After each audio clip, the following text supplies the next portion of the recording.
2026-এ বিধায়ক হিসাবে কারা চায়? তো আমাকে মহিন্দা সমষ্টিতে। তো আসসালামু আলাইকুম। যাকে যে কিছুদিন ধরে কিছুক্ষণ নিউজ পাইতেছি যে কিছু মানুষের শর্মান স্যারের বিরুদ্ধে উল্টা পাল্টা মন্তব্য করতেছে। তো আসলে 2026-এ বিধায়ক হিসাবে কারা চান? আমরা শারমানটা চাই। শর্মান কিরকম কাম করছে মোটামুটি? শারমান বাগবার সমষ্টিতে ওরা আগে যথেষ্ট কাম করছে, কিছু কাম জৈনা সমষ্টিতেও কিছু কিছু কাম করছে। এই কাকুর মতামত নিলাম। এনে আরেকজন আমার একটা ভাই আছে।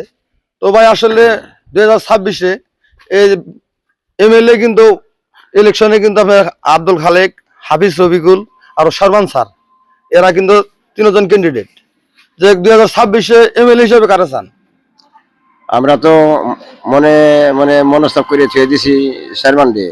আর এসে যারা শেরমান্ডে নিজে বলে না ভাববো, তারা তাদের জন্য অনেক ক্ষতি হবো। এটাই আমার কথা। যাই হোক, আসামের ভিতরে যদি কোনো এমএলএ কাম করে থাকে তাহলে সবাই মনে করবেন যে আসলে না আমাকে বাগবর সমষ্টিতে শর্মান এমএলএ নাল কোনো এমএলএ কাম করবার নিয়ে পারে নাকি। তো আপনারা বিবেক বিবেচনা করে ভোট দিবেন। আর ভিডিওটা সবাই শেয়ার করে দেবেন। আর ভিডিওটা ফেসবুকে আপলোড দিন, তাতে কোনো ক্ষতি হবো কি? না, এমনি অসুবিধা হবো না। সবাই শেয়ার করে দিবেন আর সবার দেওয়ার জন্য সুযোগ করে দেবেন।